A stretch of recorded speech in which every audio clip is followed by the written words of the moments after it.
Hello, everyone. We're just waiting a couple more minutes until 2:05 to see if anybody has any questions. These can be questions from the lecture on Tuesday or just general questions about the class or what's coming up this week. Please go ahead and submit those in the comment box if you have them, and we will get started at 2:05 p.m. Thank you.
Okay, we are going to go ahead and get started. This is a pretty long chapter, so we may not be able to cover all of the slides, but we will definitely do our best.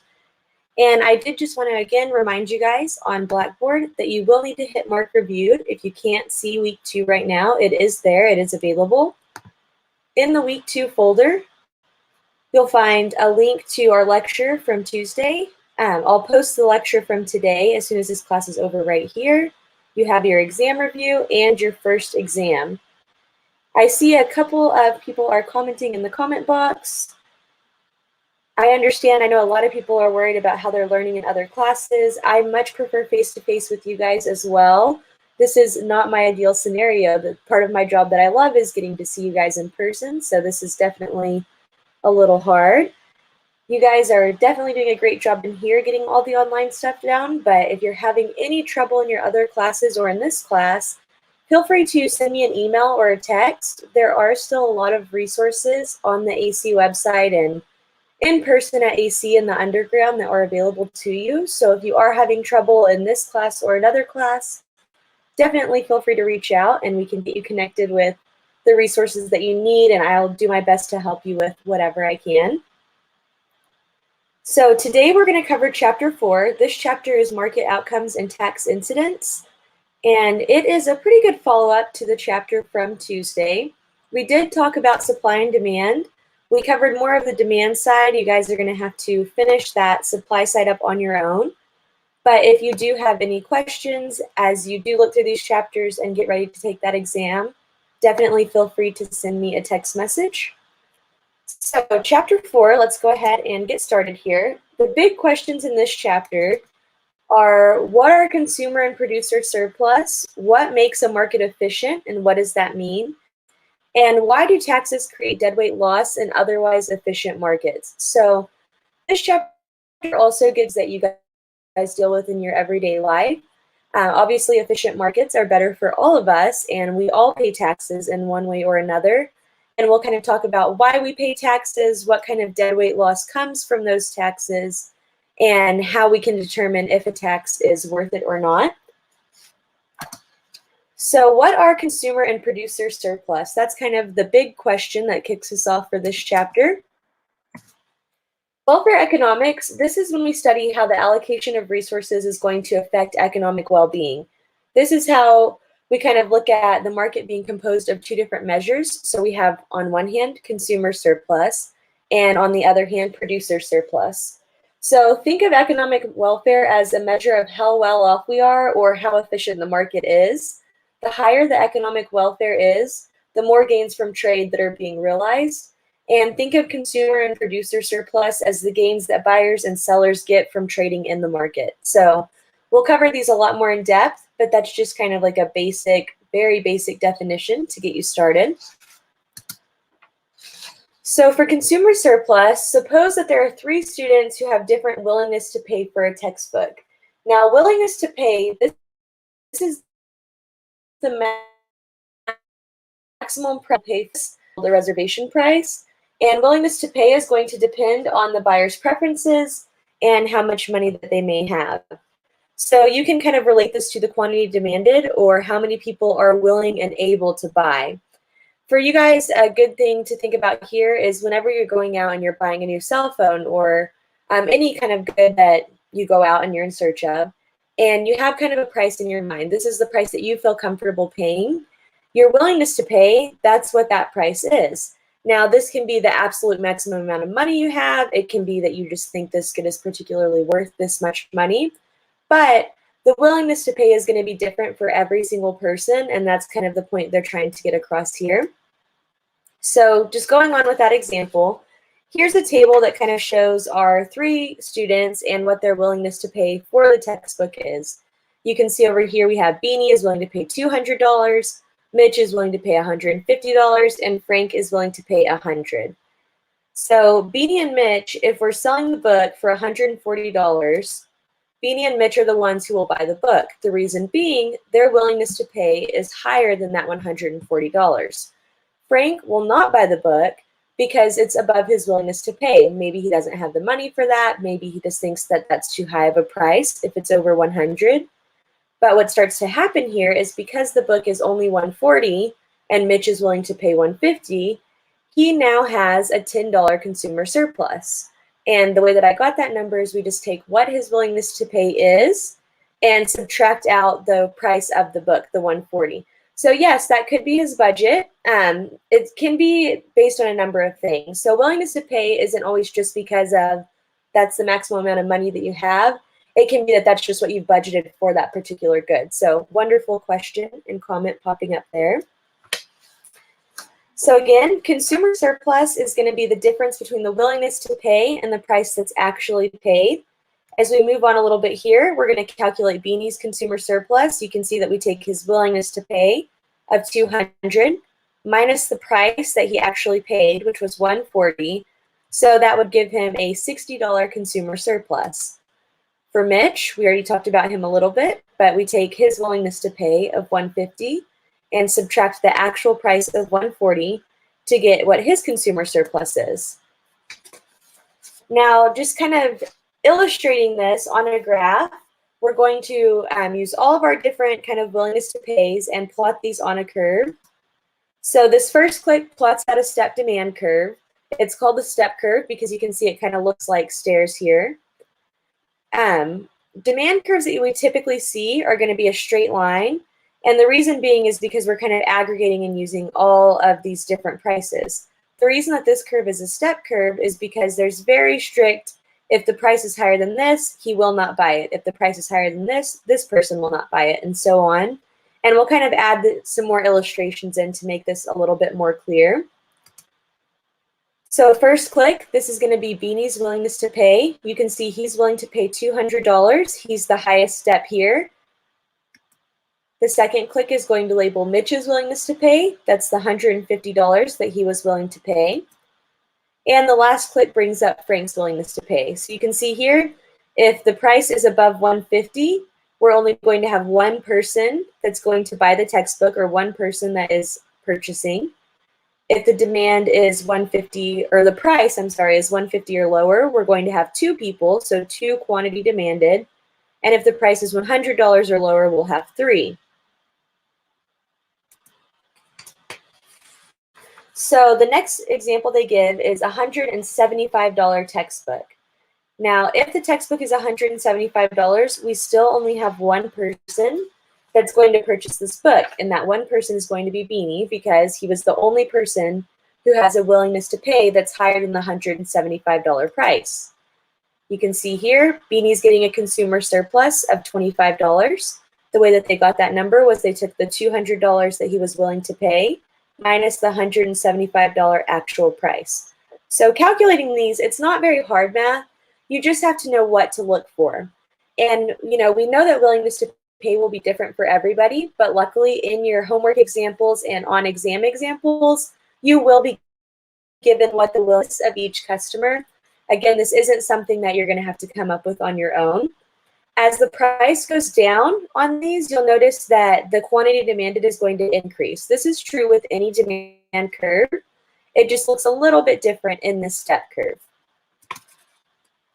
Now, if we had a $125 textbook, we're trying to figure out how many people are going to buy that textbook, who is going to purchase it, and we know that Beanie will get a consumer surplus of $75 because $200 willingness to pay minus the $125 price gives us $75. Mitch will also buy the textbook because it's less than his willingness to pay of $150, and he will get a consumer surplus of $25 because that's the $150 willingness to pay that he has minus that $125 price point. So instead of buying a textbook, suppose that Beanie, Mitch, and Frank are thinking about offering tutoring. In this case, we're trying to calculate what is their willingness to sell. So willingness to pay, that's whenever we're a consumer and we're buying something. That's when we set our budget. Yes, extra money, that's what sets their willingness to sell, right? They want to find out how much they can make. That was a good comment there. So willingness to sell, this is going to be the minimum price that a seller would accept for a good or service. So think about this. If AC called all of you guys and said, we need more tutors, moving to technology-based learning, we have a lot of students that need help, and we would like you to be a tutor. How do you decide what you would have to be paid for it to be worth it for you to be a tutor? As you guys kind of type in some answers to that, I'll kind of give you a minute to get those going.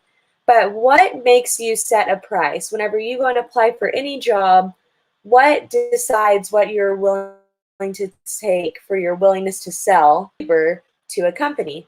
And remember, in willingness to sell, it doesn't always have to be a product that you're selling. Willingness to sell means selling your time. If you go and provide labor to a company, it's not just physical goods. So yes, your labor. So how do you decide how much of your time? Yes, exactly. I see some comments starting to come in now. So we see labor, skills, how much of your time, extra money. So you have to think about your direct and indirect costs, which are your opportunity costs. You guys are starting to figure that out here.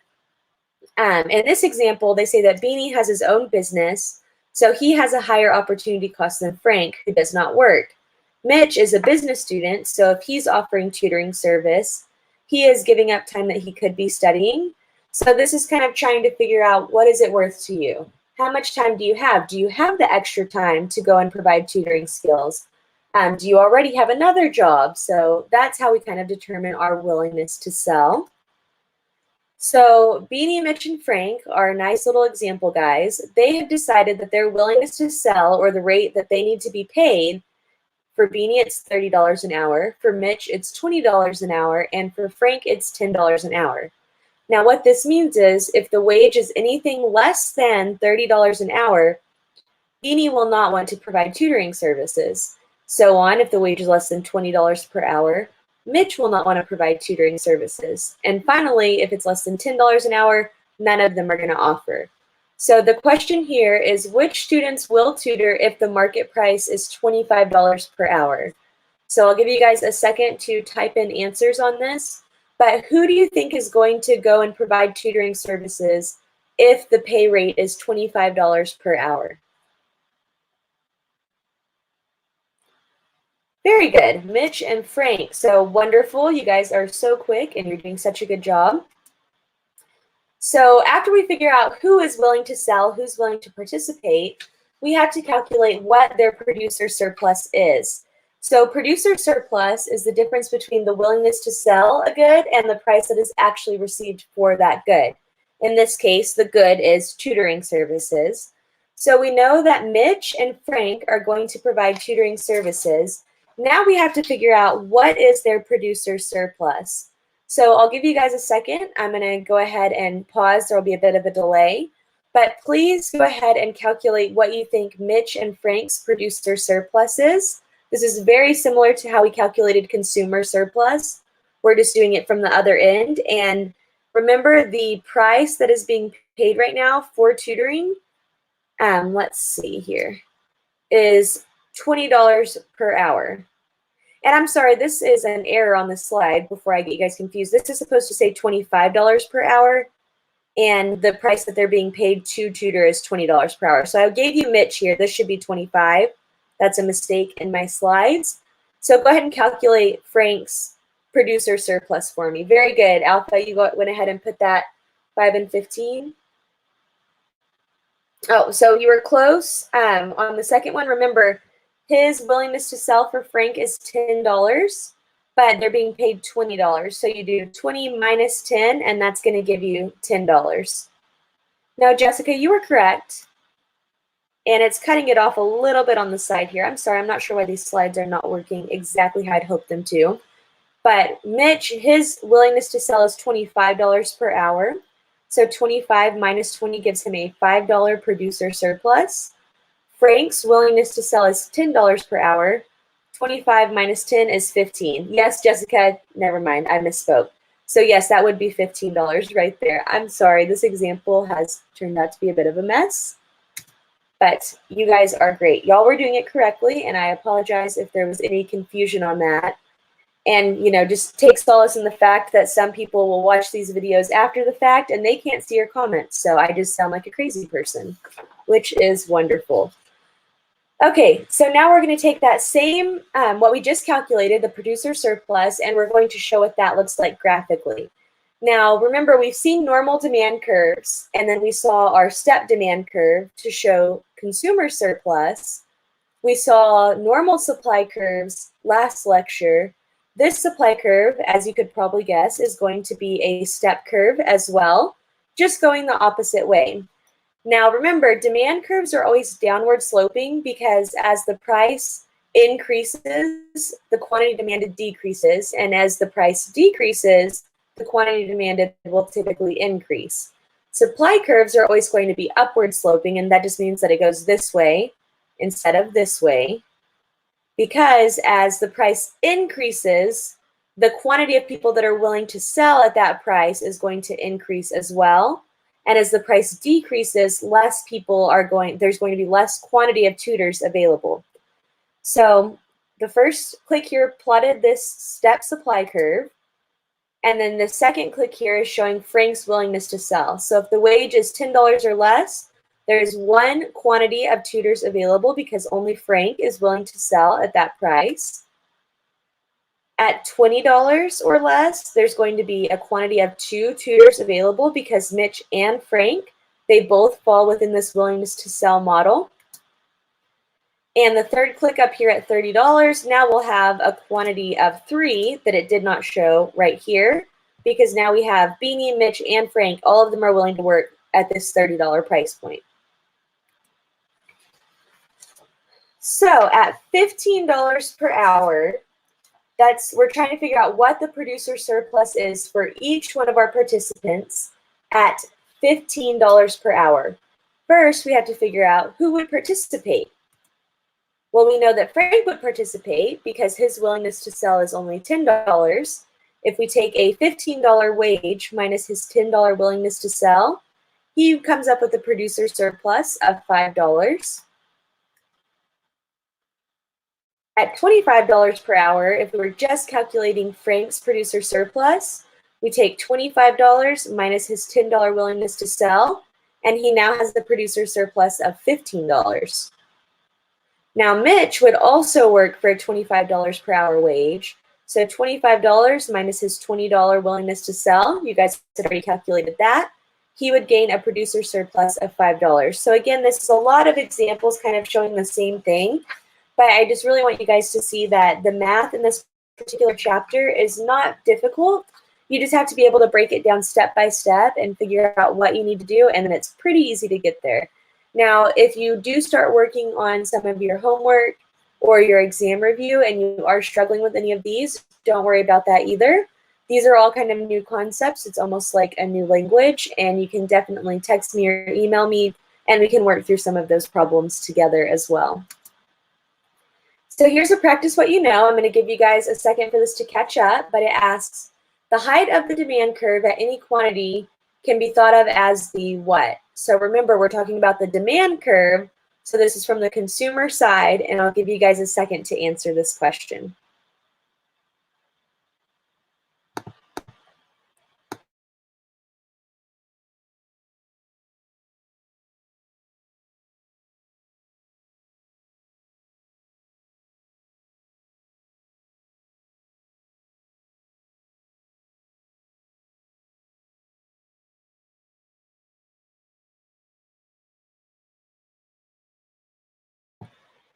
So you're close with B. Remember, demand curve is dealing with the consumer side, not the producer side. Yes, A, correct. So in this practice what you know, the height of the demand curve at any quantity is going to be thought of as the willingness to buy. And that willingness to sell and willingness to buy, people get these mixed up all the time. That's why this question is in here. Just remember that anytime we're talking about the demand curve, that we're talking about from the consumer perspective and buying, and anytime that we're talking about the supply curve, we're talking about the producer side and selling. So very good answers. Good job working through that. Another one here, the difference between the price the good was sold at and the minimum price the firm would have accepted is called what? So remember, the firm is the producer from the supply side, and they want to know the difference between the price the good actually sold at and the firm's willingness to sell, what that price is called. Sorry about that, my Apple Watch went off. I'm not sure if you can hear that on your end. But yes, C is correct. That is the producer surplus. So very good job there. Okay, and again, we are going to skip these clips. And if you're interested and you're just not getting enough economics during class, definitely send me a message and I can send you these links. So how do economists measure social welfare? We want to know social welfare is kind of how we determine, you know, how well a country or a community is doing. But how do we measure that? One way that we measure this is total surplus, which just means that we add our consumer surplus and our producer surplus together. Another way is consumer surplus and producer surplus are representing the gains from participating in the market.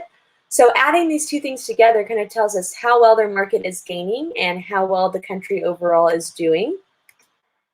Some other things that the reason that we do this is we want to show how total surplus is maximized without government intervention.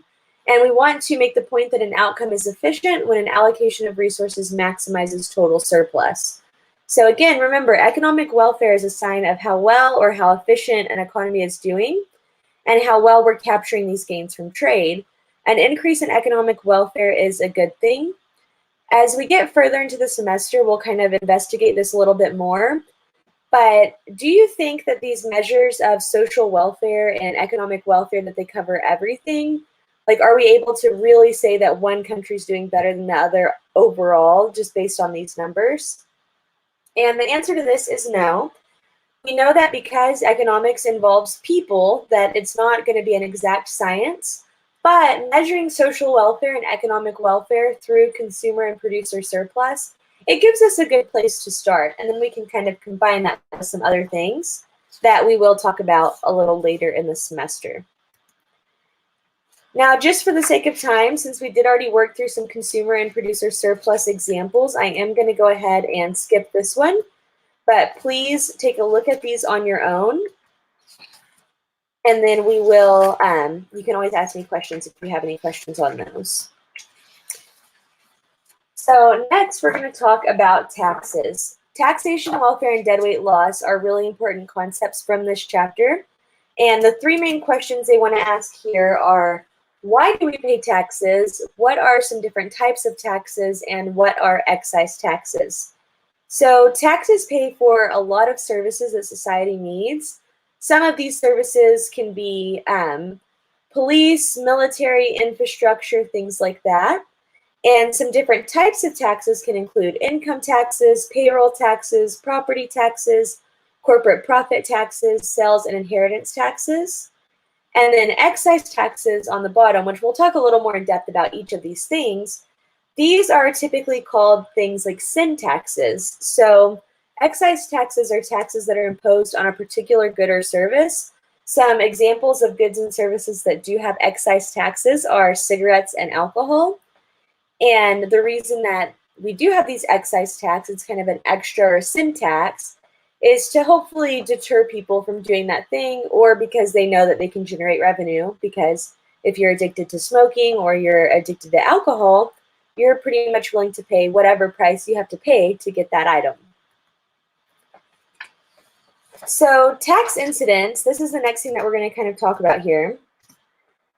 The question they ask in the book is, suppose the government imposes an excise tax on milk. Who is going to pay this tax? Who pays the tax is tax incidence. So the definition of this is the burden of taxation on the party who pays the tax through higher prices. And this occurs regardless of whom the tax is actually levied on. Now, what does that mean here? Well, that means that if the government imposes an excise tax on milk, even if this tax is on the producers, the consumers will actually end up with the tax incidence or the burden, because they're the ones who will now be charged a higher price and end up paying that tax. And this is independent of who is legally obligated to pay the tax. To kind of look at the last slide graphically, without the tax, the equilibrium price here for milk without a tax is $4 a gallon. And this is the equilibrium quantity. It hasn't popped up what exactly that number is, but we will get there. Now, this second demand curve right here, this is saying that the tax burden on the buyer shifts the curve down by the amount of the tax. In this case, the tax is $1. And you can see here that whereas our equilibrium quantity of gallons of milk was 1,000, with the new tax on milk, the demand curve jumps to the left here. Less demand is happening for the milk. And we now have only 750 gallons of milk at our new equilibrium quantity. So the price without a tax was $4. Now with the tax, the price that the buyer has to pay is $4.50, and the sellers are only receiving $3.50. So you can see here that with the tax, even though it's the consumers that are paying a higher price, the producers are losing out as well, because they're receiving less money per gallon of milk than they were before the tax happened. So let's go ahead and move into another example here. So without the tax, again, the equilibrium price is $4. The equilibrium quantity is 1,000 gallons. And we're saying, what happens if the government imposes a $1 tax that is paid by the sellers of milk instead of the buyers? In this case, you can see that our supply curve has now jumped up.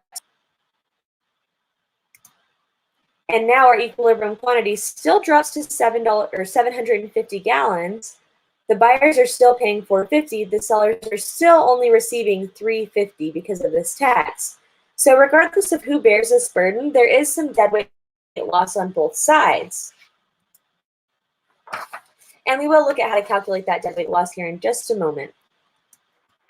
So taxes levied on consumers, some pass to producers since the market price will fall.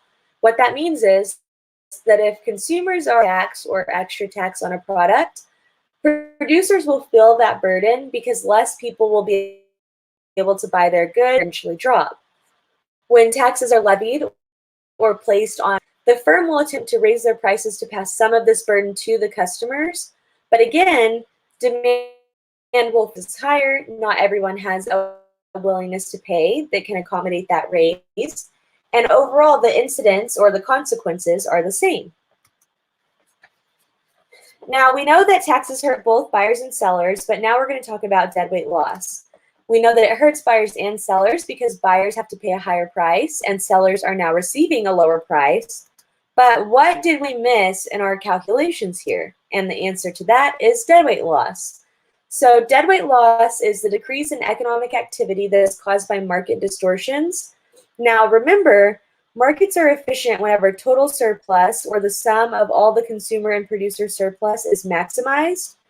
Whenever we're at that equilibrium point, all of our gains from trade are exhausted. What that means is that we're maximizing consumer surplus and producer surplus when we are at an equilibrium point. By imposing a tax, the government is causing the quantity of gallons of milk to fall, and the loss in the surplus there is going to be deadweight loss. So Steve Landsberg, an economist, asks, why are taxes bad? And a lot of times the answer here is, one, because we don't like to pay them, and two, the only legal way we can avoid paying them is by reducing engaging in the activity that is being taxed. Now, what that means is, if a tax is imposed on a product, consumers may not buy that product to avoid the tax. If taxes are imposed on your income, which they are, some people may work a little bit less to ensure that they don't get bumped to a new tax bracket. But they're not all bad, and we'll talk about that a little more later. But let's go ahead and look at what deadweight loss looks like graphically. So this first click here is going to add a triangle to show you what is deadweight loss. This is the same graph that we looked at first, where the tax is on the buyer's responsibility. You can see our demand curve has shifted. It jumped over here to the left. And you can see that our equilibrium quantity has moved from 1,000 to 750. Everything in this shaded area is deadweight loss. It is surplus that could have been achieved if we were at our original point, but with the tax, we are now unable to achieve that outcome. It is outside of what our production possibilities frontier would be, and we have some deadweight loss. So how does tax incidence and deadweight loss change depend on the elasticity of demand? Well, that's kind of an interesting question. We haven't talked about elasticity much yet. So let's kind of talk about that right now. When demand is inelastic, the quantity demanded is going to be relatively unresponsive to a change. On the other hand, when demand is elastic, the quantity demanded is going to be responsive to a change in price. The more inelastic demand is, the greater the burden on consumers and the smaller the deadweight loss. So this is kind of, let's talk about inelastic and elastic definitions here for a second. Whenever something is inelastic, so let's say insulin, if you're a diabetic, it's going to be relatively unresponsive to a change in price. So insulin is elastic because it wouldn't matter if the price goes drastically up or down. The demand is going to be relatively the same. And we're mainly talking up in this. If you're somebody willing to live, you are going to buy that product regardless of what the cost is. Cigarettes are also considered to be very inelastic because as price increases on cigarettes, the demand for them doesn't really change. People will still buy them even though the price has increased. If something were elastic, so let's say that it's like, the price set up may be very responsive to a price change. People will just buy something else. It's not a life or death product. It's not something that people are addicted to. If you suddenly went to the store and apples were $10 a pound, you probably just wouldn't buy apples. And that means that that good is elastic and it's very responsive to changes in price. And something like insulin would be inelastic because it's not very responsive to changes in price. So the more inelastic demand is, the greater the burden on consumers and the smaller the deadweight loss. Well, why would this second statement be true? The reason being, so let's go back to our insulin example. The consumers are going to bear the burden of the tax. If all of a sudden the price of insulin just starts going up and up and up, producers of insulin know they could go ahead and shift that responsibility to the consumer, i.e. raise the price, and consumers are still going to buy it. Deadweight loss is very small here because they're still able to sell the same quantity of this item, even though the price has changed, and the consumers are paying that price. So whenever something's more inelastic, like insulin, cigarettes, things of that nature, the greater the burden goes to the consumer and there's going to be less deadweight loss. If something's very elastic, there's going to be much more deadweight loss because people just simply won't buy it if the price goes up. So let's go ahead and reveal this left graph before. This is showing tax and deadweight loss with something that has perfectly inelastic demand. Now, perfectly inelastic means that people would buy this no matter what the price was. We have our demand and our supply curve. So our demand curve for a perfectly inelastic good is going to be a vertical line. And our supply curve looks pretty normal here. Next click here is just showing you our original equilibrium point, our original price point, and our original quantity demanded. You can see here we have a little bit of producer surplus in this area, a lot of consumer surplus up here in this area. Now, after the tax, you can see that our supply curve has jumped upwards. You can see our new equilibrium point here at E2. You can see that this shaded in area is our tax revenue because the price went from our original price point to the new price with the tax. This is the revenue that the tax is generating. And you can see that the producer surplus is still the same here. The consumer surplus has been significantly cut into. So before all of this was consumer surplus, the producer surplus is the same, but consumer surplus has been cut right here. Now, as you're working through these chapters and we start to get more and more into these graphs, looking at some of these pictures just in your textbook can be a little bit overwhelming.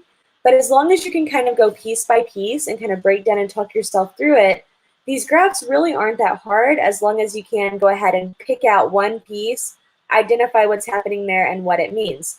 Obviously, if you just opened your book and saw this, it looks a little bit crazy, but I'm hoping that talking through these with you guys during the lecture helps you to kind of understand where they're going with this. So next question, why would the government want to tax a good with almost perfectly inelastic demand?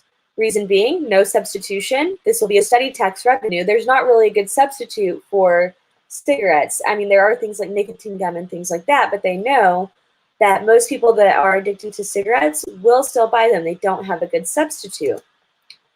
Purchases aren't going to change very much whenever you add a tax or levy a tax on a perfectly inelastic demand good.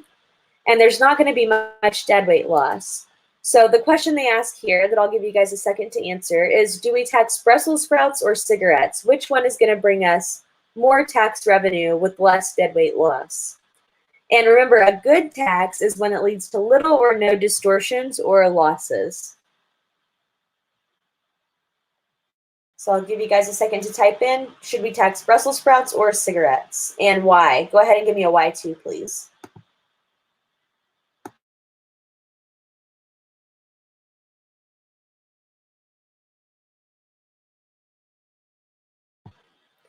So I see a lot of comments coming in that we tax cigarettes. Why is it better to tax cigarettes instead of Brussels sprouts? What do you guys think?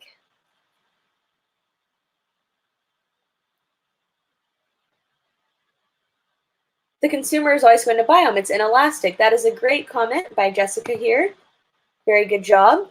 You're saying that if we put a $5 tax on Brussels sprouts, what's going to happen? People aren't going to buy Brussels sprouts, right? They're not an inelastic good. But if we do put our $5 tax on cigarettes, people will still buy them. So wonderful answers. You guys are doing great. Glad to see that you're still with me here. And yes, you're saying farmers can sell and produce other than Brussels sprouts. That's also true. If all of a sudden there was this massive tax on Brussels sprouts, producers may just stop producing that item. They'll switch to something that's more lucrative. that will have less deadweight loss. So great answers, you guys. You're doing a really good job. So we're assuming here that demand and supply are equally elastic. So we're going to look at this left-hand graph right here. Total surplus is maximized here. This is our original equilibrium point. Here's our consumer surplus. Here's our producer surplus. This is a good with somewhat elastic demand. In this case, it's milk that we're looking at. And this is before our tax. So this next clip draws our supply curve with the tax, and you can see that we have some movement happening over here. As we saw before, price is going to increase, but by less than the amount of the tax. So we're not able to increase the price by the entire amount of the tax. This from P3 to P2 would be the entire amount of the tax, but we cannot increase our price that much, so we're only increasing it by this much. In this case, the burden is going to fall on both consumers and producers, and the graphs are drawn so the tax burden is shared equally, but it doesn't always have to end up that way. So you can see the shaded green area, as before, is the revenue that's coming from the tax, and you can see here that the consumer surplus is going to be up here now, producer surplus is down here, and then we're going to have deadweight loss here, and also here. We'll see if it fills that in for us. Oh, sorry, the producer surplus fills in right there, but this little triangle is deadweight loss. So still not huge deadweight loss, but you can see that the consumer surplus and the producer surplus are both significantly impacted. Now this graph is showing us tax and deadweight loss with something that's perfectly elastic. In this case, the example that they're using is lettuce. And you can see when a good is perfectly elastic, the demand curve is going to be a horizontal line. So remember, perfectly inelastic demand had a vertical demand curve. Perfectly elastic demand has a horizontal demand curve. And the reason being is that if this price goes anywhere above this P1 or this equilibrium price, the demand will immediately fall to zero. So we will only purchase it if it is that one price. And that's how people feel about lettuce typically. There's only producer surplus. There's no consumer surplus here. And now after the tax, if the supply curve shifts upwards, you can see the tax revenue shaded in green, and the producer surplus becomes very, very tiny because the producer has to bear the entire burden of this tax, and they're not able to pass any of that burden to the consumer. In this case, there is still deadweight loss. It's more deadweight loss than there was with our somewhat elastic good. And this all falls solely on the producer because the consumers just simply are not willing to pay any more for this product. So just to kind of compare these three cases in words, if demand is perfectly inelastic, the burden of the tax is going to fall on consumers, but there was no deadweight loss. So this was like cigarettes, insulin, things like that. As demand becomes less inelastic or more elastic, the tax burden is going to fall more on producers, but there will be deadweight loss. So this was with things like our milk or things that are somewhat elastic. If some demand is perfectly elastic, so that was with like our lettuce example, the burden of the tax is going to fall on the producers, and there's going to be a pretty large deadweight loss. So the lesson here for policymakers is that if the goal is to generate tax revenue or minimize efficiency losses, we have to tax goods that have relatively inelastic demand, because this is going to be able to kind of smooth that burden between both parties with the least amount of deadweight loss without only putting the burden on consumers. So here's a practice what you know. I'll give you guys a second to answer. Deadweight loss can be thought of as surplus that is transferred from producers or into.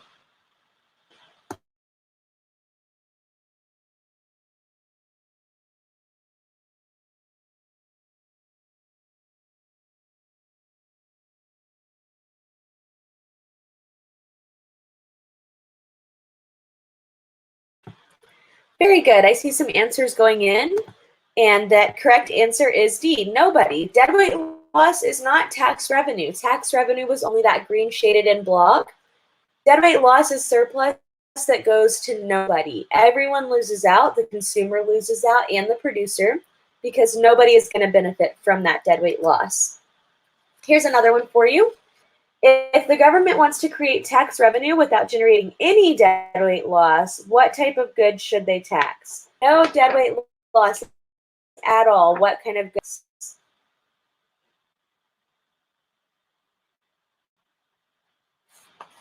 And, oh, very good.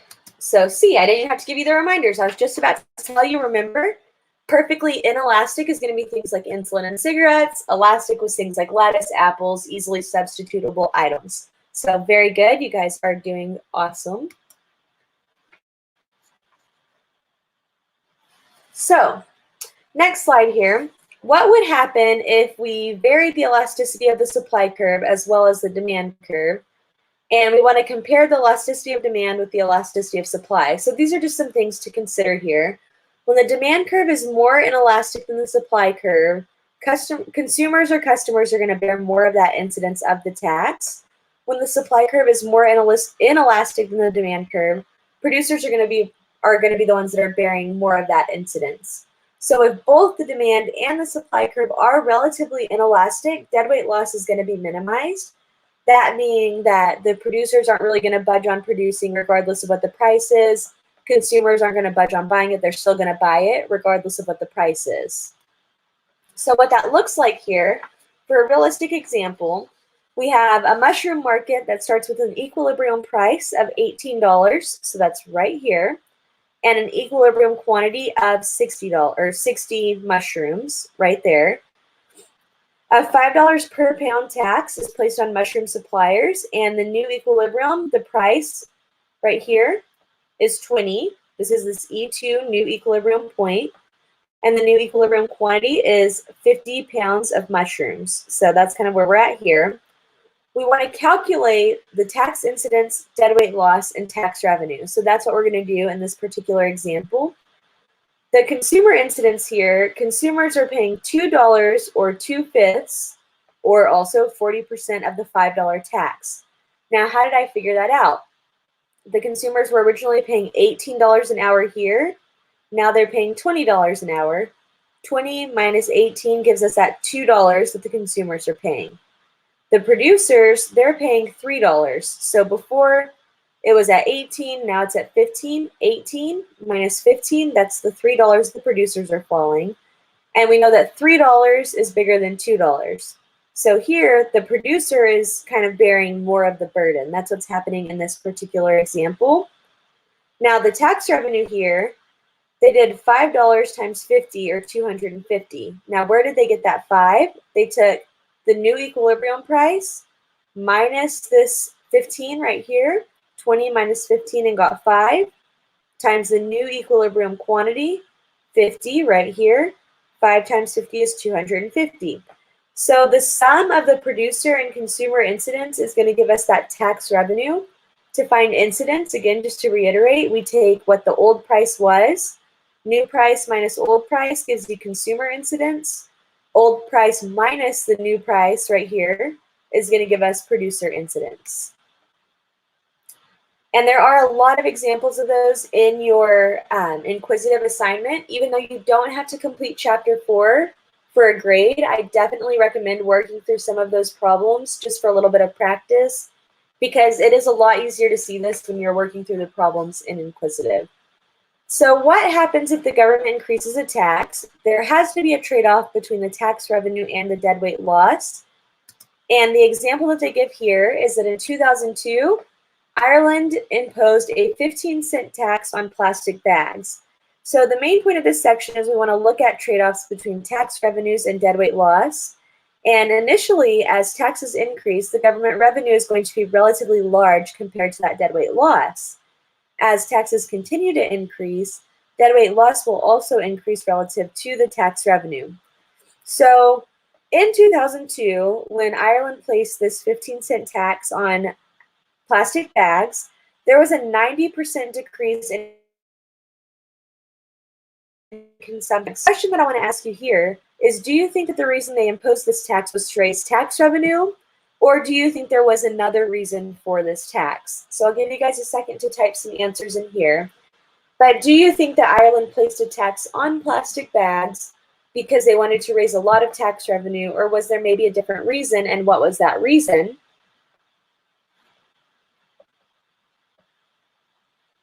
So perhaps a bit of both. Why would you say perhaps a bit of both?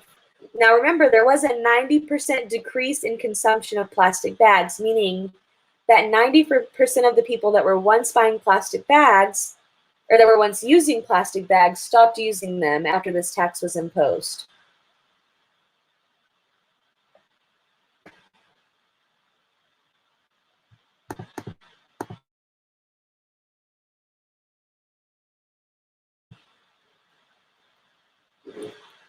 So why would they impose this tax on plastic bags if they knew that they wouldn't be earning that much tax revenue from this tax? What would be another reason that they might want to impose a tax on plastic bags?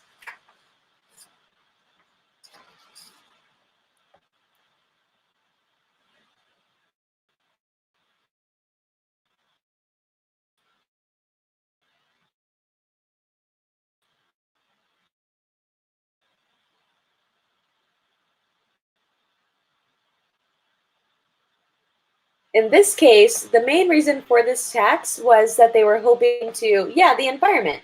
They were hoping to prevent people from using the items. Now, plastic bags are free if you go to the grocery store here, but if you were to go to the grocery store tomorrow and they told you that you had to pay 15% per bag, you probably wouldn't get plastic bags. You would just put your goods into your cart, load them into your car, and go home. It could be for money, but you do get to drastically stop the usage. So very good. Environmental concerns were the main reason that they did impose this tax. They didn't think they were going to become rich off of a tax on plastic bags, but they did know that it could greatly benefit the environment.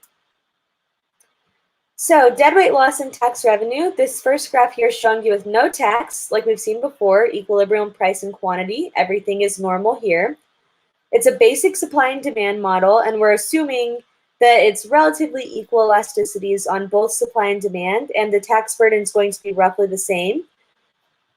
In this particular example, the total surplus, producer and consumer, is maximized. There's no deadweight loss. So the next four things that we're going to look at are going to show us what happens as a larger and larger tax becomes imposed. So graph B, this is going to be with a small tax. It has a new supply curve right here. We have a new equilibrium point up here. The price is now higher. The equilibrium quantity is now lower. And this is showing you where our deadweight loss is. So we have tax revenue shaded in green and deadweight loss in this little triangle.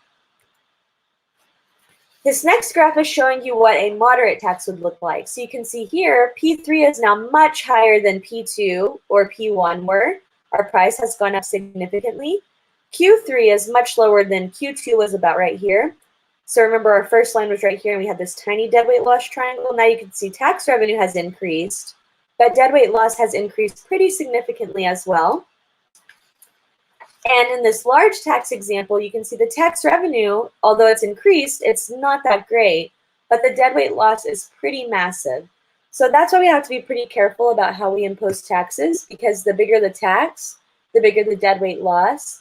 And we do have to find some kind of sweet spot in the middle that prevents us from getting there. This last example here, if there's an extreme tax, the quantity will just drop all the way back here to Q5, which is 0. There will be no tax revenue and a significant amount, an extreme amount of deadweight loss. This is like our plastic bag example where it would eventually get is that hopefully nobody would be buying those bags. There would be no tax revenue, but the deadweight loss would be that people would no longer use these bags. So a real world example here, what do you think would be more smoking ban? So why is a tax good if it reduces efficiency in the market by creating deadweight loss? And which policy, tax or ban, would be more effective at reducing smoking? The key concepts here are the taxes that we talked about, elasticity and public policy.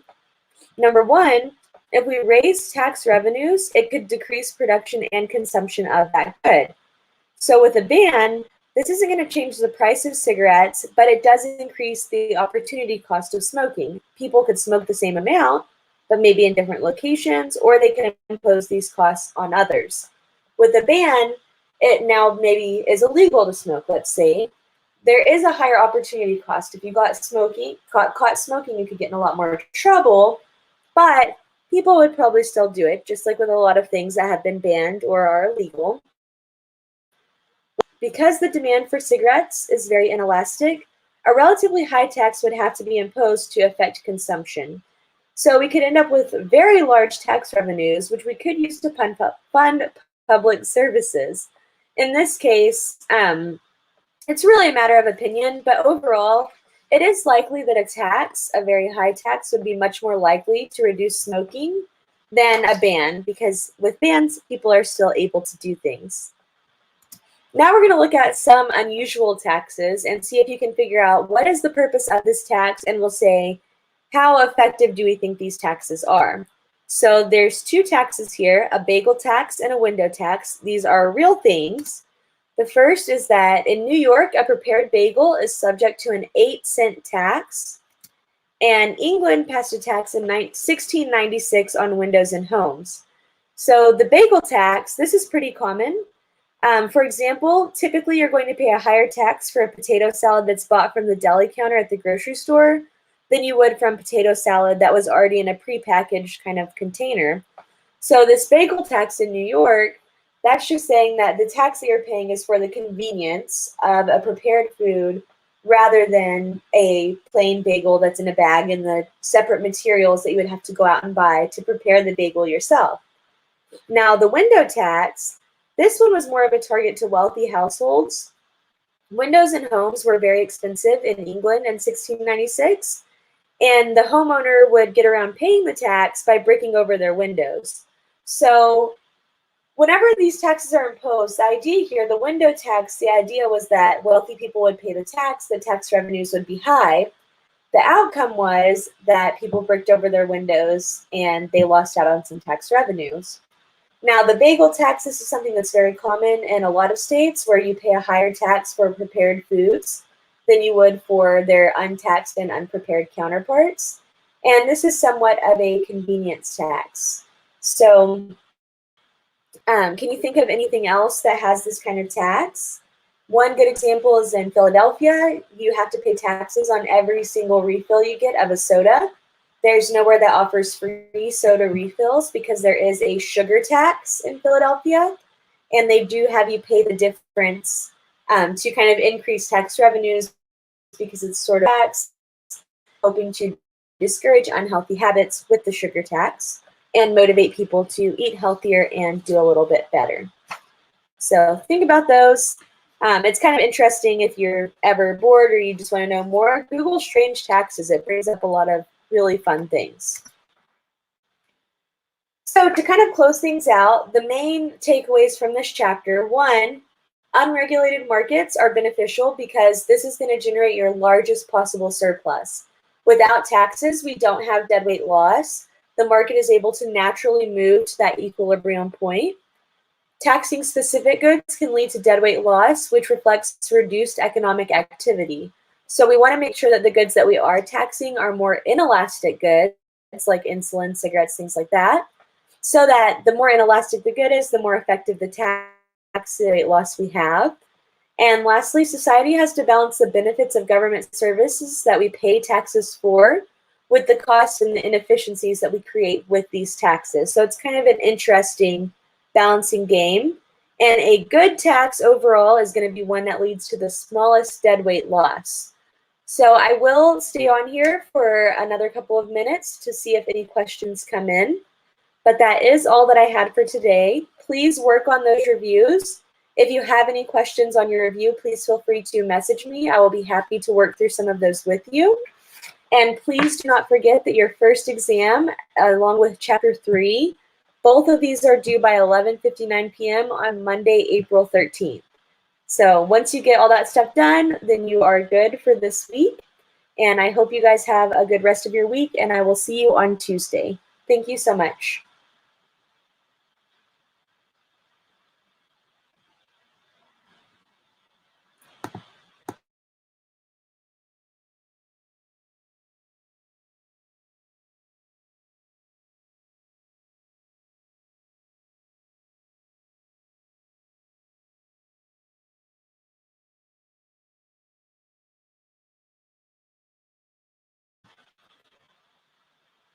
So that is correct. The question that came in was, so the smaller the tax, the lesser the revenue and the deadweight loss. That is true.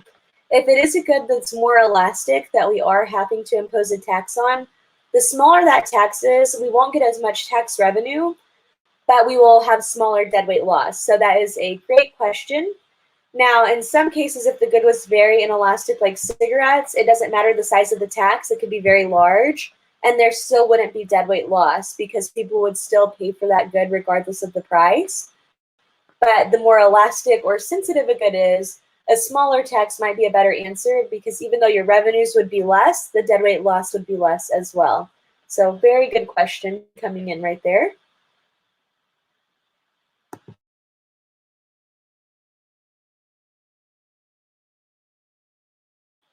Any other questions? If you have them, please feel free to type those into that comment box, and I will wait and see if we have any come in. If not, have a